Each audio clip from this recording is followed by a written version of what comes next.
everybody? It's Davey from the 80s, and you are now entering the Cinema Chop Shop. So park your ass right there. And while you're there, don't forget to hit the like, the share, and the subscribe button. Also, if you check the link, you can get my Patreon account.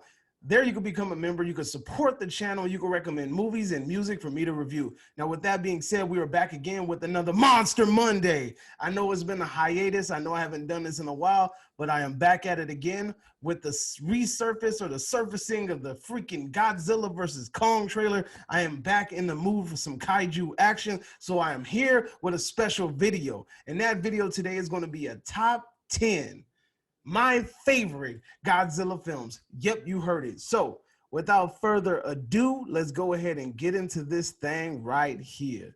Coming in at number 10, I gotta, you know what?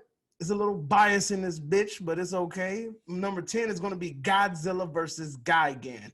Now, Godzilla versus Gigan by any means is not a great film. It's not, story-wise, it's stupid. You got Godzilla talking with Anguirus, and they over here, oh, what are you doing, Anguirus?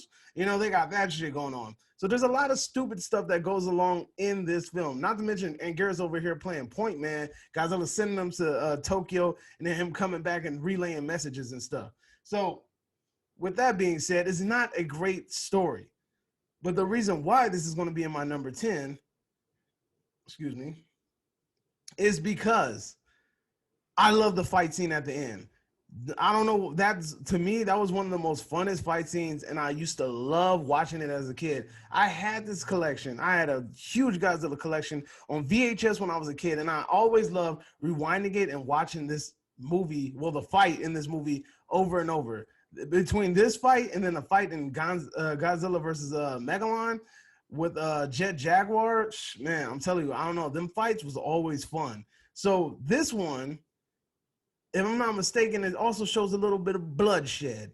If I'm not mistaken, Gigan splits his boy Godzilla's wig and has blood squirting all over the place. Now, that was very uncommon for me as a kid because the only two movies I can remember that had blood in it was Godzilla versus Gigan and also Godzilla versus Mechagodzilla. So blood in Godzilla movies wasn't very typical, per se, of the Godzilla franchise. But the reason why I picked Godzilla versus Gigan, honestly, is because I love that fight at the end. That fight at the end was always dope. And Anguirus and Godzilla teaming up to fight Ghidorah and Gigan, it was always epic. And then also we got to see freaking Gigan flying all over the place with his little belly saw and slicing Godzilla. Man, it was epic. I used to love that fight all the time. That's the only reason I'm picking this at number 10. Now, coming at you at number 9, we have Invasion of the Astro Monsters. Now, Invasion of the Astro Monster, to me, like, the reason why I like this film is because I thought the storyline was actually pretty good. You had these freaking aliens finesse the shit out of these Earthlings, and they basically said, hey, man, can we borrow Godzilla and Rodan just for a little bit? You know, we just need to borrow them just for a minute. We got this pesky-ass monster on our planet, and he be coming through destroying shit. And, you know, if we could borrow Godzilla and Rodan, you know, maybe they can handle that, and then we could be free.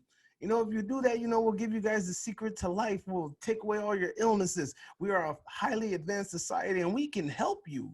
So, you know, like the human beings do. They're like, okay, fine, whatever. So they send Godzilla and Rodan, and then all of a sudden the script gets flipped, and the aliens are like, haha, motherfuckers, like, you know, you messed up and sent your only protection away. Now that you sent your only protection away, we are here to conquer the world, right? So I always thought that was a pretty nifty storyline.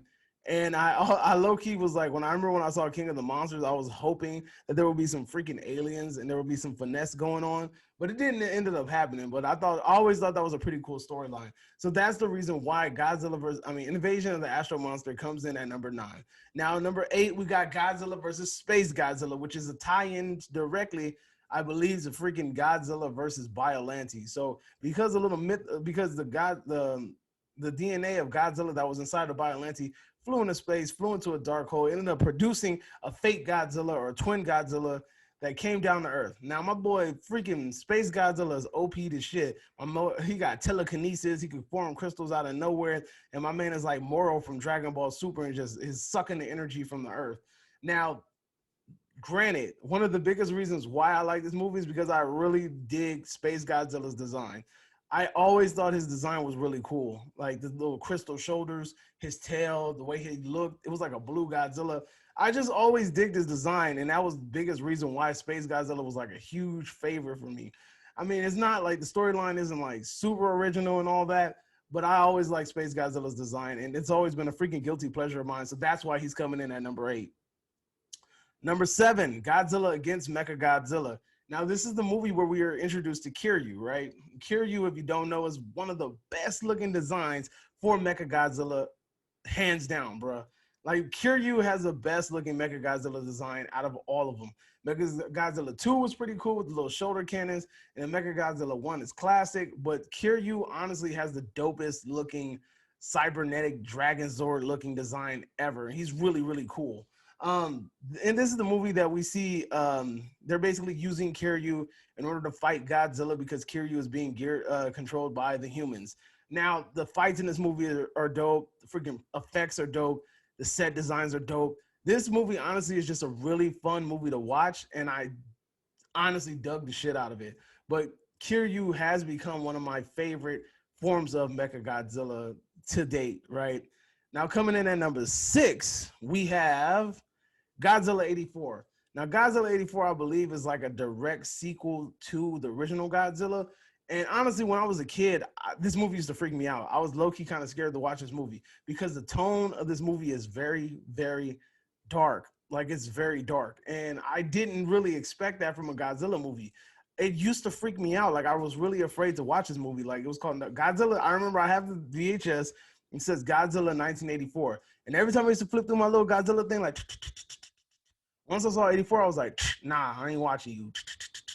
But I, for some reason, always avoided this movie like the plague. I don't know why. I just always avoided it because it scared me for some reason. But this is another movie where it pits Godzilla versus humans, which is a rare occurrence, which you don't see again until Shin Godzilla, and you haven't seen since Gojira, the original. So it's a very original story where the human beings have to use their mind and the strategy in order to defeat Godzilla, which in the end becomes kind of whack because they just trap him in the volcano, I guess, that he popped up from. But, you know, I digress. It was still a fun movie to watch, right? It has a cool storyline. It pits Godzilla versus humans, and it's honestly very interesting. A lot of people give this movie shit, but me personally, I think it's a dope-ass movie and has one of the dopest designs for Godzilla in the franchise. Now, moving on, we have Godzilla versus King Ghidorah. Now, excuse me. Godzilla versus King Ghidorah tries his best at giving us an origin story of Godzilla and Ghidorah, right? And honestly, I was like, okay with the Godzilla one, but that Ghidorah origin story kind of killed me. What are they called? The Druids or the Dryads or some shit. Them little happy, little fluffy looking things, I could have did without them. I really could have did without the 3 little Ghidorah the little Ghidorah puppies. I could have really did without them. But other than that, the whole time travel aspect was pretty cool. But the one thing that I liked about this movie, and the most thing I like about most of these movies is certain characters or antagonists. We have Mecha King Ghidorah in this bitch. Mecha King Ghidorah is one of the most menacing, most dopest characters in Godzilla, hands down. Like, I love his design that it was originally taken from one of the Godzilla. It's a sequel to one of these Godzilla movies where Godzilla rips off Ghidorah's head. And they replaced that head with a mechanical head, and it's supposed to control the rest of the body. And I guess they like follow along. So the freaking set pieces in this thing are dope. The costume design is dope. The design for Mecha King Ghidorah itself is ridiculously dope. And I had a lot of fun watching this. I remember rewatching this for the first time maybe like a year ago, and I had a lot of fun with this movie. And that's how it just landed in my top 10. Because honestly, it wasn't there. It really wasn't there. It was kind of off my radar, but I did watch it, and it was a lot of fun, right? And honestly, I had beef with Mecha King Ghidorah because I used to play the Godzilla SNES game, and he was so freaking hard to beat in that game. He used to piss me off so much. He was freaking huge in that game, and it used to take a lot to defeat him, and it used to piss me off so freaking bad. But Mecha King Ghidorah's design is amazing. And this movie has a lot of set pieces, and it's just fun to watch all the way through, except for the little Ghidorah fluffy puppet-looking things. Those can go. Now, we have coming in at number 4, Godzilla versus Destroyer, right? So Godzilla versus Destroyer is basically, we have Godzilla. My boy is going nuclear. he's burning up. His chest is becoming a nuclear reactor, and they're afraid that when he blows, it's going to take the world with it. Um, Apparently, the oxygen destroyer, and also this event follows after Space Godzilla. Apparently, so the oxygen destroyer, the cells, I guess, from the original explosion of the oxygen destroyer from the original show or movie, it created some sort of being in the water, which ends up becoming Destroyer, right? So, with that being said, these cells fuse and become Destroyer. Destroyer. I think that's how he says it. Anyway, so what I like about this movie, one, my boy Destroyer is on some straight up Dragon Ball Z on some Cell shit. My man has like 3 stages, and at the end he becomes his perfect form or his final form, and he ends up whooping Godzilla's ass. Now, another thing about this movie is that it gives Godzilla a more humane aspect. When Junior gets fucked up and gets his ass beat and dies, Godzilla, feels that pain and is like, "Oh, you going down, Destroyer?" Like, he really goes in and tries to redeem Junior from taking that L, right? Also, it's funny because you see Junior getting dropped like Ghidorah did Godzilla in one of the films, in King of the Monsters, and that shit actually killed Junior. So the reason why I like this movie, like I said, it's fun, it's dark, it's gritty. I love Destroyer. Destroyer's design is awesome, and he's honestly hands down one of the toughest freaking SOBs in the Godzilla movies to date, right? Coming in at number 4. Wait, I did number 4. Number 4 is Destroyer. Number 3, Godzilla versus Mechagodzilla. Godzilla versus Mechagodzilla is a freaking classic. I remember recently rewatching this movie about 2 years ago at there was a show, they were showing it, and I got to watch the what was it, 34 millimeter or 35 millimeter. Like it was this super grainy freaking movie reel footage of it, and we watched it. It was so much fun, and it just felt like I was just sitting and it felt like I was watching it when it got released. It was so much fun watching a real movie, like as in a real movie.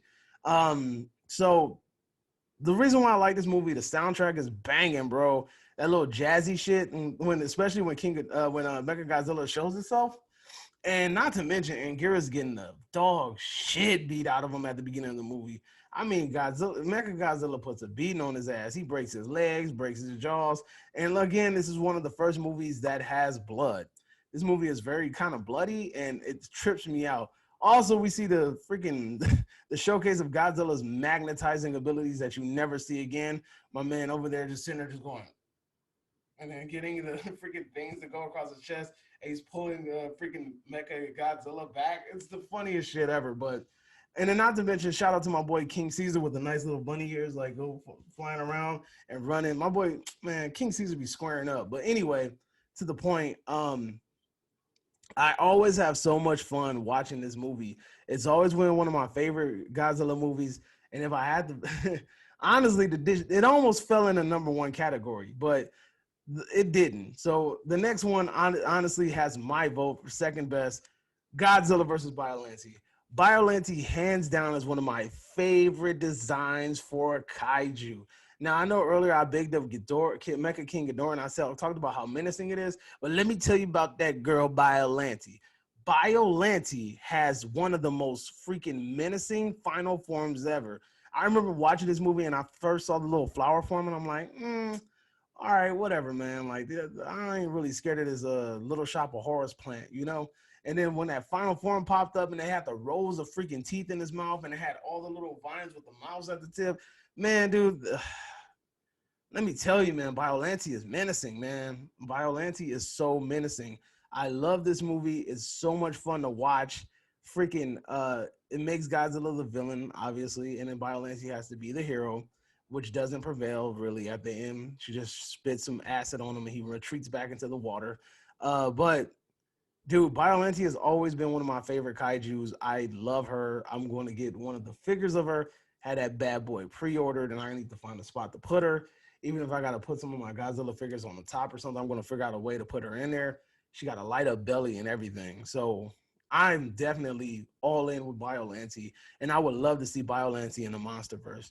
Now, coming in at number 1, you already know what it's going to be. It is the original Gojira right? It's the original Godzilla, the black and white one. Now, granted, I have only seen the American version, but I do own the Japanese version. It's up there next to that Gamera set, wherever. You see the Gamera set in the corner, right there, and right there where my thumb is at, that's where Godzilla at. He right there throwing that atomic breath. But the original Gojira movie is a catalyst for the atomic weaponry and basically the bombs of Hiroshima and Nagasaki. And it basically it's basically a metaphor for those things. We honestly take this movie for granted. It's one of the better storytelling Godzilla movies out there. It's really, really good when it comes to that. It does a really good job at building character development, story building, world building, and things like that. And I think this movie is undervalued in the world of film. Godzilla, the original Gojira, is a very, very amazing film, and it needs to be appreciated. Like when I talk to people about the original Gojira film, they're like, "Oh, I don't want to watch a mother freaking dinosaur in a rubber suit," and I'm like, "Nah, man, you need to really watch it because it's really." A lot of people hate the human aspects of the Godzilla movies, but the original Gojira movie makes you care about the human aspect because, again, like it's rare that it happens, but you have Gojira or Godzilla pitted against humans, right? Humans need to find a way how to get rid of Godzilla. This isn't you. It doesn't become. It doesn't follow the original format that's later to follow, like Godzilla Raids Again, where he fights Anguirus and so on and so forth, right? So after this point, until '84, Godzilla fights a bunch of opponents, and then we don't see Godzilla fighting humans again until I'm gonna say Shin Godzilla, right? So you have Godzilla usually pitted against opponents in these films, and that's the reason why this one is so unique. So honestly, Gojira is a classic. It can't be touched, and it's an amazing film. Most of the movies are just like fun to watch, but this is an actual film. It's not a movie. It's not a sit down, ha ha ha. It's a film. You watch it, you enjoy it, you study it. It tells a story, and it's great. So that's my top 10. Let me know if you agree. Let me know if you disagree. Tell me your top 10. Let me know what your 10 favorite Godzilla movies are. And let's just get this road to Godzilla versus Kong rolling. And I know about a lot of people are probably sitting there like, why wasn't Godzilla versus Kong on this list? I mean, it was fun for what it was, but I've never considered that incarnation of Kong, right? But that's a story for another day. So that's my video. And then I hope you guys enjoyed another segment of Monster Monday. And you guys had a great time. Just give me your top 10, throw it in the comment section, and let me know how you're feeling. Until next time, this is Davey from the 80s, and you are now exiting the Cinema Chop Shop. Get your ass out of here. Have a great day. Adios.